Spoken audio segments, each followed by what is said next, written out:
Hey there. Today we're going to talk about how to do the 4A's reading strategy. This annotation strategy is going to help to make reading easier for you and to help you to make sure you're comprehending what you are reading. So let's go ahead and get started. I have the Do Now open. And so the first thing that I want to do is make sure it's in the right folder and that I change the name of the document. So I'm going to get rid of this copy of, and then I'm going to put my first name. After it's in the right folder, and I've changed the name. Now I'm ready to get started doing the 4A's. So the directions say to highlight each step after you complete it. This is to make sure you don't miss anything. So the first thing that we're going to do is annotate the title. The title tells you what the main idea of the passage is. So we never want to skip the title because we're going to refer back to this when we have main idea questions, when we have theme questions. This title is going to help us to make sure we understand what we're reading before we even start. So the first thing it tells us to do is to type the title. So when I look down here, I have two parts to annotating the title. The first is just making sure I know what the title is. The second is to annotate it. So I'm going to go down here. I'm going to copy the title, and then I'm going to paste it right here.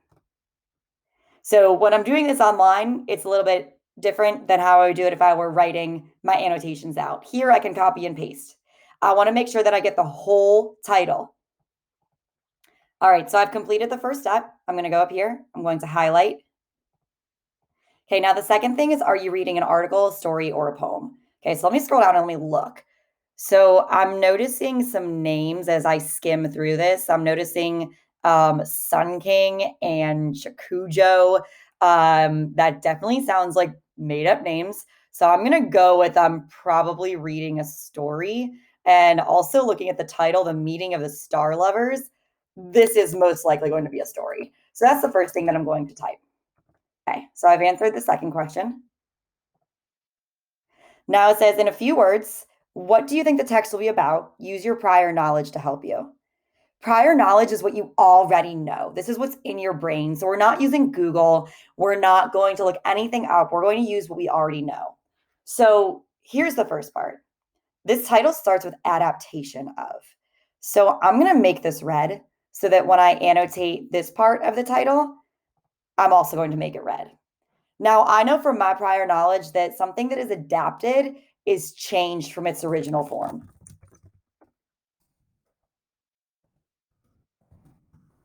Okay, so the first part of the title is important. This lets me know it could have been written in another language before.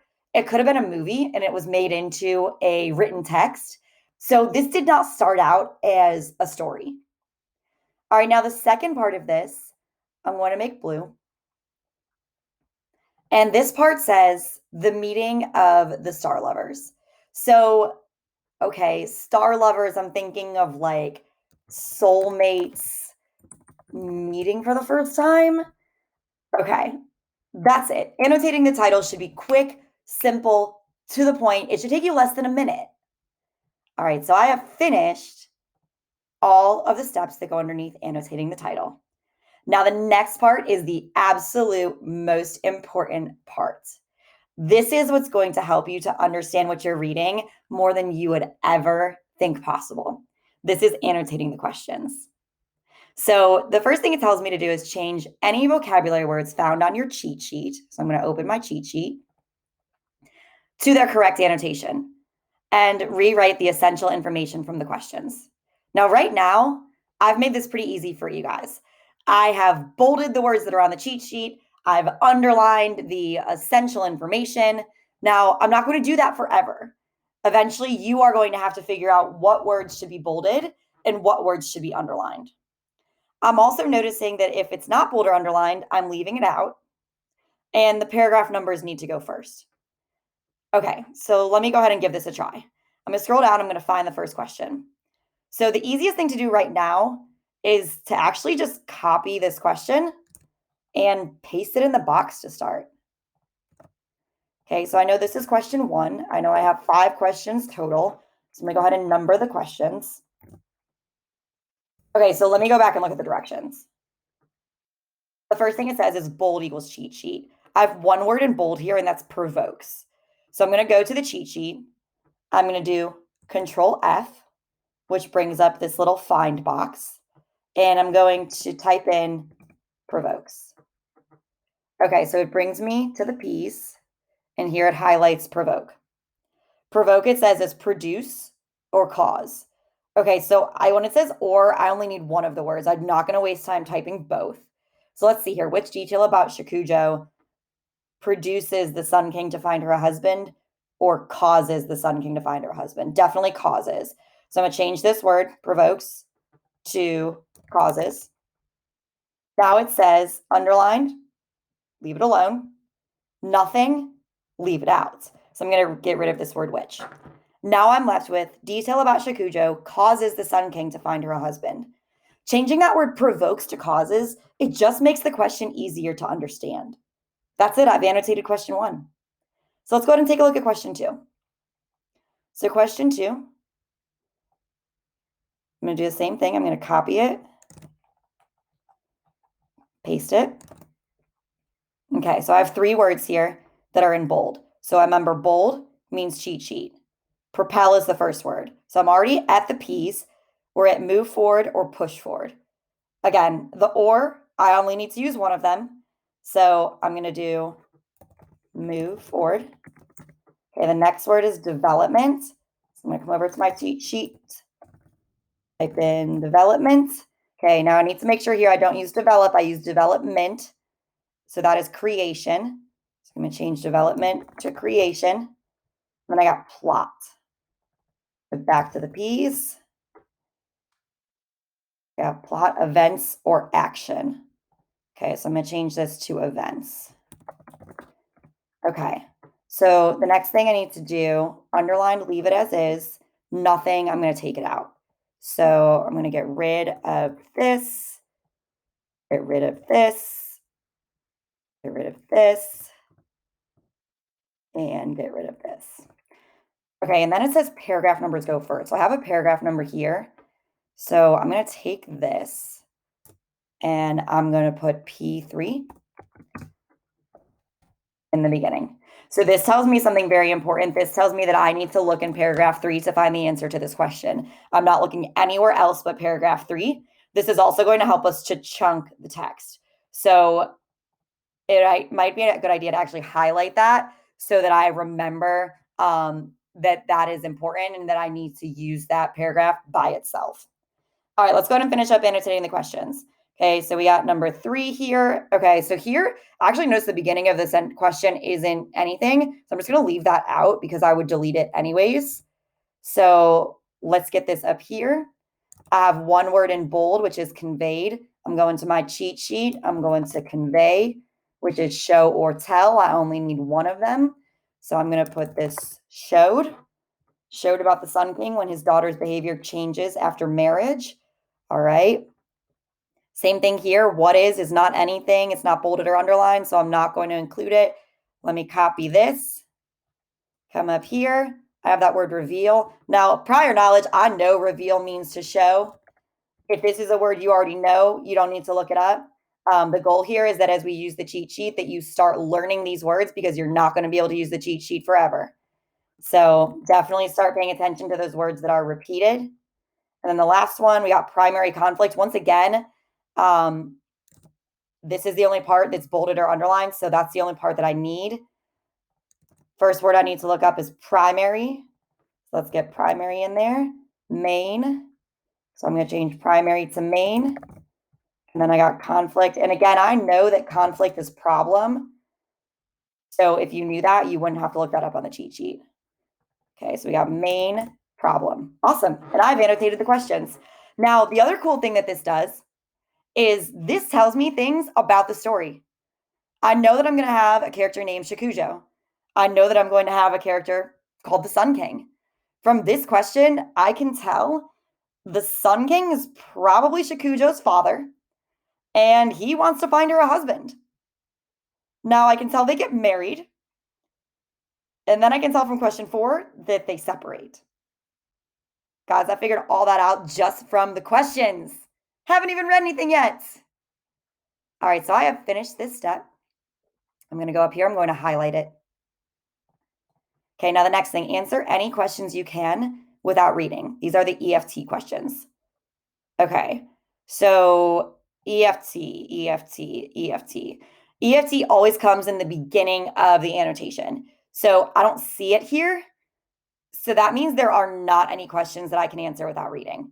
So let me highlight that part because I can't do anything with it. All right, we're on to the next step, which is annotating the text. Now, this first part is fun. It's like putting together a puzzle.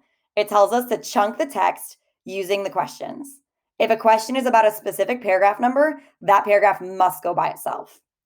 Now, the other rule I have, paragraph 1 always needs to go by itself. So I know right away for the first one, I can put P1 because I know I can read paragraph 1 I have to read paragraph 1 by itself. Okay. So the next thing I need to look at is I have a question about paragraph 3. So that tells me I have to read paragraph 3 by itself. Since I cannot do paragraph 2 and 3 together, I have to do 2 by itself. So I'm going to do paragraph 2. I'm going to do paragraph 3. I know that question 2 is about paragraph 3. So in this box, I'm going to put Q2. That is going to remind me that when I read paragraph 3, I need to answer question 2. Okay, now let's take a look at the lengths of these paragraphs. So 4 is pretty long. So I'm going to do paragraph 4 by itself. Okay, I look at 5 and 6 are kind of short, so I'm going to chunk those together. And then I have paragraph 7 is the last one. All right, so I have chunked the text. Again, that didn't take very long. Any paragraph that has a specific question about it must go by itself. Just remember that. And paragraph 1 always goes by itself. Okay, now we're going to read each chunk and write the main idea, which is the topic and what it says about the topic. Then we're going to answer any questions that go with specific paragraphs as we read. So paragraph 1, I notice I don't have any questions about it. So my goal here is to read paragraph 1 and get the main idea. All right, so let's take a look. On the banks of the Silver River of Haven, which we call the Milky Way, there lived a beautiful maiden who was the daughter of the sun. Her name was Shakujo. She did not care for games or play. Like her companions, and thinking nothing of vain display, wore only the simplest of dresses. Yet she was very diligent and made many garments for others. Indeed, so busy was she that all called her the weaving or spinning princess. Okay, so let's kind of break this down. I always talk to myself as I'm reading because that is going to help me comprehend what I just read. So there's a maiden who's the daughter of the sun. Her name is Shakujo. She did not like to play games. She did not really care what she looked like, but she liked to make clothes for others. Okay, so my topic here would be the who. This is Shakujo. And the main idea here is that she likes to make clothes and doesn't play or care what she looks like. Short, simple, to the point. All right, let's go on to paragraph 2. The Sun King noticed the serious disposition and close habits of his daughter and tried in various ways to get her to become more lively. As he thought to marry her, at last he thought to marry her. As marriages in the Star Land are usually planned by parents and not by foolish boys and girls, he arranged the union without consulting his daughter. Oh boy, so she's going to have an arranged marriage. The young man on whom the Sun King thus bestowed his daughter's hand was Kingin, who kept a herd of cows on the banks of the celestial stream. He had always been a good neighbor and living on the same side of the river. The father thought he would get a nice son-in-law and at the same time improve his daughter's habits and disposition. Okay, so this is about the father wanting to marry his daughter. So the father, who is the Sun King, wants Shakujo to marry. Do you have a name? Kingin. Okay, so wants to marry Kingin. Okay, so that's the main idea. All right, so let's go on to the next one. No sooner did the maiden, and you notice, sorry, I'm going to pause for a sec. You notice that I'm not hesitating. You notice that I have a sense of urgency and that I keep going. As soon as I finish one paragraph, I move on to the next. That is key when annotating. You cannot take a second to like stare off into space. You've got to stay focused and keep going. No sooner did the maiden become wife than her habits and character utterly changed for the worse. Oh, wow. Okay, so the father wanted to change her habits for the better and wanted her to be like more free spirited, and that did not happen. The father had a very vexatious case of Tadashiku Suguru, too much of a good thing on his hands. The wife became not only very merry and lively, but utterly forsook loom and needle. Oh, so she stopped sewing. She gave up her nights and days to play and idleness, and no silly child could have been more foolish than she. Okay, so I got Shakujo, got married, but stopped sewing. The father is not very happy. All right, so this tells me that I have question 2, which is about paragraph 3. Let me go look at question 2. How does Shakujo's actions in paragraph 3 propel the development of the plot? Okay, so let me think about what happened in paragraph 3. So I'm going to go back up. I'm going to look at my annotation again. Shakujo got married but stopped sewing, and I know that her father was not happy about that. So this is asking about what is going to happen next. It provides a goal for Sun King to find a better husband for his daughter. Okay, maybe he might find a better husband because she stopped sewing, so he definitely is not happy with this husband. It established a need for the community to come together to support Shakujo and Kingpin's marriage. I'm not sure that they're going to support it if she stops sewing clothes, especially when she used to sew clothes for other people. It influenced the Sun King to separate Shakujo from her husband. Okay, wait. I remember in the questions that it said that the couple separates. So that's definitely a possible answer. It convinces the Sun King that there's no hope for his daughter to improve her work ethic. That's a little dramatic. Now, to propel the plot, that means you have to push it forward. So I do need to keep reading to figure out what happens next. But based on the fact that we had a question that said that they separate, and based on the fact that the Sun King is not happy with how his daughter is acting now that she's married, I'm going to assume that it's C. So what I'm going to do here is I'm going to put C here, but I'm going to put a question mark so that I remember to go back to it. Okay, so now I need to keep reading. I'm going to go on to paragraph 4. The Sun King became very offended at all of this, and thinking that the husband was the cause of it, he determined to separate the couple. So he ordered the husband to move to the other side of the river of stars. Wow, so he separated them literally and told him that hereafter, they should meet only once a year on the 7th night of the 7th month.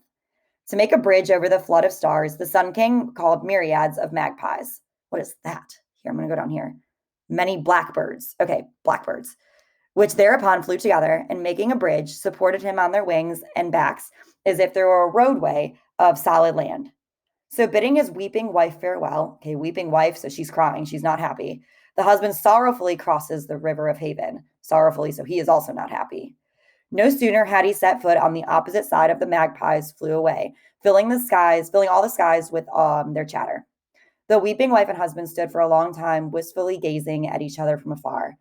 Then they separated, the one to lead his ox, the other to ply her shuttle during the long hours of the day with diligent toil.